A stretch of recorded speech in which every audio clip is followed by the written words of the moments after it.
The daring operations of Ukrainian troops continue unabated. Ukrainian paratroopers reported that they captured 2 Russian Marines from a brigade that was allegedly responsible for killing Ukrainian prisoners earlier this month. Kiev stated that the 155th Independent Marine Brigade of the Russian Pacific Fleet was seen in drone footage shooting dead Ukrainian prisoners following an attack on Ukrainian drone operators. 2 Russian prisoners surrendered during a retaliatory strike between fighters of the 95th DSHV Brigade of the Ukrainian Airborne Assault Forces and Russian Marines. The Ukrainian Armed Forces Airborne Assault Troops posted on Facebook, stating that Ukrainian soldiers mercilessly destroyed the invaders but showed mercy by preserving the lives of those who laid down their weapons and surrendered. The Facebook post also highlighted that the 155th Independent Marine Brigade inflicted particular cruelty on Ukrainians and that Polish paratroopers in the attack destroyed all militants in the so-called Akhmat Special Unit and the 155th Marine Brigade. 2 Russian sailors who surrendered received medical treatment, and only those who voluntarily surrendered survived. The blog post mentioned that the Ukrainian naval operation was supported by combat drones using cluster munitions and artillery units. The Ukrainian Armed Forces Airborne Troops also posted a video of the attack and images of the 2 Russian prisoners in the forest on Telegram. Russian Marines of the 155th Brigade attacked and captured Ukrainian drone operators in the western part of KSK Oblast. KV stated that the Russian Marines then forced the Ukrainians to remove their clothes and lie on the ground, subsequently shooting and killing 9 of them. Following the release of drone footage showing 9 Ukrainian soldiers being stripped naked and killed, Ukrainians called on international organizations, including the UN and the International Committee of the Red Cross, to condemn the attack and take action. Russian soldiers who killed Ukrainian drone operators were later charged with war crimes after the incident. Ukraine's Prosecutor General, Andrei Kostin, stated that his office had launched a criminal investigation. The Ukrainian armed forces retaliated against the Russian brigade accused of war crimes, prompting Russian families to express their anger on social media. Ukraine claims that the 2 enemy armed forces have since engaged in counterattacks, with Ukraine's 95th Air Assault Brigade attacking a Russian Marine infantry unit on October 18, killing 30 Russian soldiers and destroying armored vehicles. Ukrainian forces began fighting in Kursk in early August, and at the same time, Ukrainian troops are battling in the Russian territory of KSK Oblast to liberate Ukraine's border regions from Russian forces.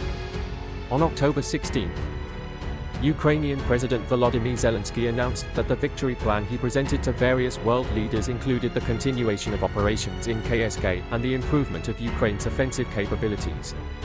Meanwhile, Vladimir Putin is facing a new crisis after Russia lost another 10,000 soldiers in just 7 days.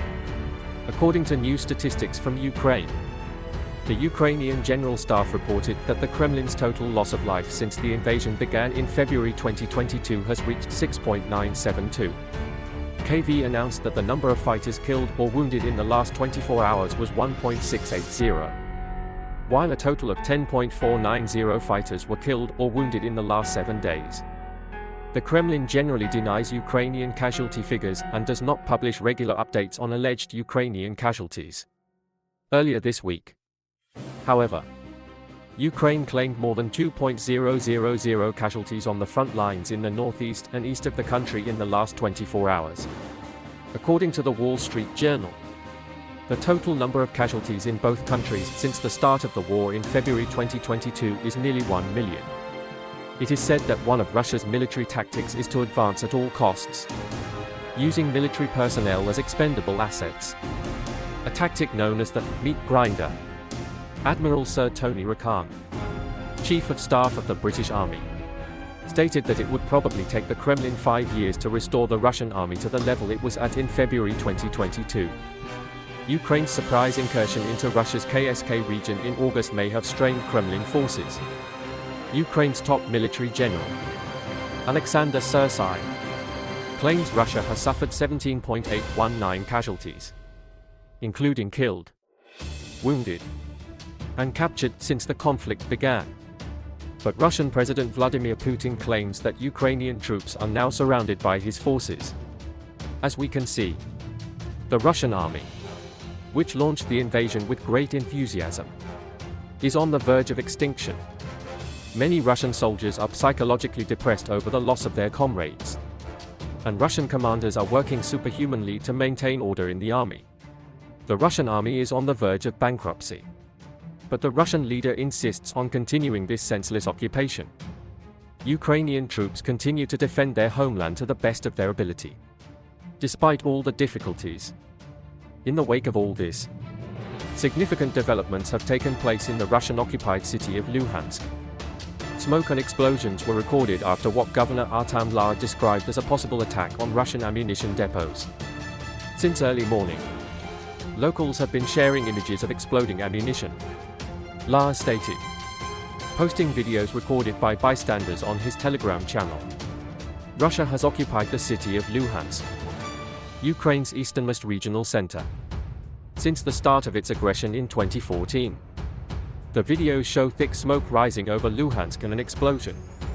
According to Lar, Russian authorities have sealed off an area near a park, indicating that Russian forces are hiding supplies in public areas frequented by civilians. Lar continued that today's explosions will clearly reflect on combat operations on the front line. Russian occupation authorities claimed that Ukraine carried out an unsuccessful missile attack on Luhansk using unknown types of weapons, and air defenses intercepted the missiles, some of which exploded in the industrial part of the city, damaging several buildings. Russian proxies and state media reported no casualties. Ukrainian forces have been destroying ammunition behind the front lines to slow Russia's advance along the front, while Moscow's forces are advancing at a pace not seen since March 2022. In recent months, the Ukrainian army has hit Russian ammunition depots in Voron Oblast, near occupied Mariupol, and in Toropets in Russia's T Oblast. The explosion in Toropets was also recorded on earthquake monitors. All this shows that the Russian military cannot hold out much longer. So the Russian leader decided to call in reinforcements from North Korea. Putin's move has been criticized internationally. Ukrainian President Volodymyr Zelensky stated that North Korea's military support for Russia is pushing the conflict beyond the borders of Ukraine and Russia. Zelensky continued that there is only one conclusion: this war has become internationalized and has crossed the borders of Ukraine and Russia. Western officials estimate that North Korea has sent about 10,000 troops to reinforce Russian forces in Ukraine. This move has raised warnings that Pyeongchang's growing role in the European conflict could destabilize the Indo-Pacific region, including countries like Japan and Australia. Zelensky stated he met with South Korean President Yoon Suk-yeol and revealed that about 3,000 North Korean troops are stationed at military bases near the Ukrainian front. Zelensky expects this number to rise to 12,000. In response, South Korea, which is in close contact with NATO, the United States, and the European Union, has signaled that it may send weapons to Ukraine if North Korea's intervention escalates further. Zelensky and Yoon agreed to strengthen bilateral cooperation, increase intelligence sharing, and develop coordinated responses to North Korean intervention. Meanwhile, North Korea's top diplomat is currently visiting Russia as North Korea continues its aggressive weapons testing. South Korea and the United States are intensifying joint military exercises in response. Alongside all this, the Russian military offensive continued. Russian drones, missiles, and bombs attacked Ukraine's two largest cities, Kharkiv and Kiev, killing 4 civilians and injuring 15 others. According to Ukrainian officials, Russia dropped a gliding bomb on the historic Dnipro building in downtown Kharkiv as part of a midnight attack, injuring 7 people. Dnipro, also known as the Palace of Industry, is being considered for UNESCO World Heritage listing as an example of modern architecture. Russian forces have intensified their offensive against Ukraine since their sweeping invasion nearly 3 years ago, killing thousands of civilians in daily attacks. The Russian military has also launched fierce attacks on the front lines in the eastern Donetsk region, where some of the most brutal fighting of the war has taken place. In the attack on Kharkiv in northeastern Ukraine, a residential area was hit around 3 a.m., according to Regional Governor Osov. 4 people were killed in the blast, and about 20 houses were badly damaged. Trukov noted that Russian strikes targeting Kiev have intensified in recent days and called on residents to take airstrike warnings seriously. In Kiev, fragments of drones captured by Russian drones fell on 2 districts, injuring 6 people. Amid all this fighting, Ukraine's leader is fighting a superhuman battle to defend his homeland. For weeks, Ukrainian President Volodymyr Zelensky has been urging Western leaders to back his so-called victory plan, which he claims will end the country's war with Russia next year. However, Mr. Zelensky has received only tepid rhetorical support. No country has allowed Ukraine to fire Western long-range missiles at military targets deep inside Russia. And no major power has openly endorsed Ukraine's invitation to join NATO while the war is still raging. By this measure, Mr. Zelensky's lobbying in the United States and Europe may have failed. However, some military analysts and diplomats say the real target audience for the plan may be at home. Mr. Zelensky could use his hard sell to show Ukrainians that he is doing everything he can to prepare them for the possibility that Ukraine might have to make a deal and to give Ukrainians a convenient scapegoat, the West. Given the waning Western support, losses on the Eastern Front, and in Russia's KSK region, and the upcoming US elections that could mean a radically different policy toward Ukraine, Mr. Zelensky may have no choice. As Michael John Williams, a professor of international relations at Syracuse University and former advisor to NATO, stated, to push the plan, he has to go with his hat in his hand. He has to take a position. And then inside, when asked, he has to say, this is what we have to do now. At least he can say he tried. He has exhausted the possibilities. Mr. Zelensky is doing his best to get the US and other allies to commit to what he believes Ukraine needs so that he can negotiate from a position of strength. The Ukrainian president is trying to gain some momentum for his plan with the arrival of North Korean troops. In an interview with reporters last week, Mr. Zelensky said there is no plan B if the West does not support his plan. Mr. Zelensky went on to say, I don't insist that this is exactly the way it should be done. I said it would work. If you have an alternative, please go ahead. He reiterated that he is still against the transfer of territory but also talked about diplomatic steps to resolve issues, such as protecting energy infrastructure and establishing a secure shipping corridor from Ukraine to the Black Sea. He pointed to an approach that could allow Ukraine to save face if it does not take back all the territories seized by Russia. No one will recognize occupied territories as legally belonging to other states. US officials have privately expressed some exasperation with Mr. Zelensky's victory plan, calling it unrealistic and almost entirely dependent on Western aid. They spoke on condition of anonymity to discuss sensitive military information. In an unpublicized episode, Mr. Zelensky proposed a non-nuclear deterrence package in which Ukraine would receive Tomahawk missiles. This is a completely unrealizable request, a senior US official said. A Tomahawk has a range of 1.500 miles, more than 7 times the range of the long-range missile systems called ATACMs that Ukraine received this year. And the US has only sent a limited number of them. Senior US officials said Ukraine has also not made a convincing case to Washington on how to use long-range weapons. US officials noted that the list of targets within Russia far exceeds the number of missiles that the United States or any ally could procure without jeopardizing missiles reserved for potential problems in the Middle East and Asia. They added that Mr. Zelensky was surprised that President Biden did not give him permission to use US long-range missiles to strike deep inside Russia when they met in Washington in September. In the past, Mr. Biden has generally relented after initially rejecting Ukrainian requests for weapons such as Abrams tanks, F-16 fighter jets, and ATACMs. Mr. Zelensky's office confirmed that he was taken aback. Dmytro Litvin, an advisor to Mr. Zelensky, stated that he had repeatedly explained why Ukraine should use long-range missiles. Dmytro Litvin continued, all the details, the list of targets, and arguments are with the Americans. Unfortunately, there is still no political decision to proceed. While Mr. Zelensky continues to push his plan, the war is taking a deep toll on both sides. Russia is advancing in the east, and Ukrainian soldiers, many of whom enlisted after the Russian invasion in February 2022, are exhausted. Not enough new recruits are signing up, and those who do are often older and poorly trained. However, Russia is taking heavy casualties in its dismal march, with American officials saying it lost more soldiers killed and wounded in September than in any other month of the war. US and British military analysts estimate the death toll at more than 2.200 a day. There is widespread agreement that neither side is ready for formal negotiations.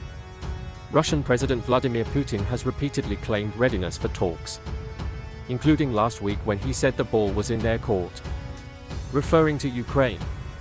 But two former Russian officials close to the Kremlin believe Mr. Putin would not negotiate as long as Ukrainian forces were in KSK, after Russia hosted Turkey and about 30 other countries in Kazan.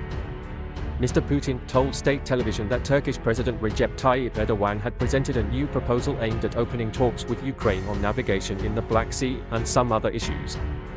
Putin claimed it was impossible to make plans on this basis, asserting that Ukraine had previously made offers for negotiations through Turkey but then refused to participate. Ukrainian and Western officials see Russia's offer of peace talks as a demand for surrender. Indeed, Mr. Zelensky has implored the United Nations to support Ukraine and prevent Russia from freezing the war, with polls showing that most Ukrainians are still not in favor of giving up territory. Mr. Zelensky is trying to balance political pressures at home with the changing landscape outside. The threat of widespread conflict in the Middle East has distracted attention from Ukraine. The president of the Czech Republic stated that Ukraine must face the reality that it will have to temporarily cede territory to Russia. Many diplomats and analysts believe that the most likely outcome for the war in the near future is a deal to temporarily freeze both sides along a line yet to be determined. However, Mr. Putin will have to be convinced that he cannot gain more territory if any ceasefire holds. We are hearing more and more in Washington and Europe that it is unreasonable for Kiev to expect to get back 100% of its territory. And Ukrainians are beginning to understand that. According to Camille Grand, a former NATO Deputy Secretary General and defense expert at the European Council on Foreign Relations, who recently visited Ukraine, Republican candidate, former President Donald J. Trump, and his running mate J.D. Vance have made clear their skepticism about continued American support for Ukraine. Vice President Kamala Harris, the Democratic nominee, said Mr. Biden would continue his support for Ukraine. But many experts say the United States could recalibrate the aid it is willing to provide. Ukrainians may be hoping that Mr. Biden will do something after the election to cement his legacy in Ukraine. For example, he could approve the use of long-range missiles or faster entry into NATO. Blaming the West among Ukrainians is gaining momentum following delays in military aid and the feeling that Ukraine's allies are not providing enough weapons to ensure Ukraine cannot lose. Europe and the United States have so far spent about $220 billion on aid and military equipment for Ukraine, according to the Kiel Institute for the World Economy in Germany. On the war front, frustration with the United States and its allies is palpable. A drone pilot in the 57th Brigade in Ukraine, known by the call sign Frat, stated in an interview that he would like to see the current front line frozen because Ukrainians cannot defeat the Russians with shovels and machine guns alone. He blamed the Europeans and the United States for not providing more high-precision weapons. A volunteer helping to evacuate people near the eastern town of PSK where Russian troops are closing in said the West only wants to weaken Russia, not help Ukraine win. Volunteer Yevhen Tuov stated, "Soon there may be no one left to use the weapons they gave us because our Western partners only want us to fight until the last Ukrainian dies." In addition to all this, there was another important development. Finance ministers from the G7 countries pledged to step up efforts to prevent Russia from breaking sanctions imposed after its invasion of Ukraine. "We are committed to taking further action in response to violations of the oil price cap," the group stated in a statement after a meeting in Washington. These additional steps were not detailed. In December 2022, the G7, along with the European Union and Australia, agreed to pressure buyers of Russian oil not to go above a certain price ceiling. The aim of the agreement was to limit Russia's oil sales and revenues without imposing export restrictions so large that global oil prices skyrocket. However, some countries, notably China, have continued to import Russian crude without complying with the price ceiling. The G7 finance ministers also stated they would take additional measures aimed at raising the cost of Russia's use of the shadow fleet to avoid sanctions. Officials say Russia is using its fleet of shadow tankers, many of which are old, unmarked, and poorly maintained, to evade sanctions by transporting oil without properly declaring their cargo or routes. Tankers sometimes load or transfer their cargo at sea to avoid unwanted attention. The US and EU have imposed sanctions on many of these ships and their state owners, notably the RUS and the World Bank and the Organization for Economic Cooperation and Development. The G7, which brings together the world's 7 most advanced economies, announced that they had agreed to provide Ukraine with a loan of about $50 billion. The loan will not be repaid by Ukraine, but through interest. About $3 billion annually on Russian assets confiscated and frozen after the start of the war in February 2022. Thank you for tuning in.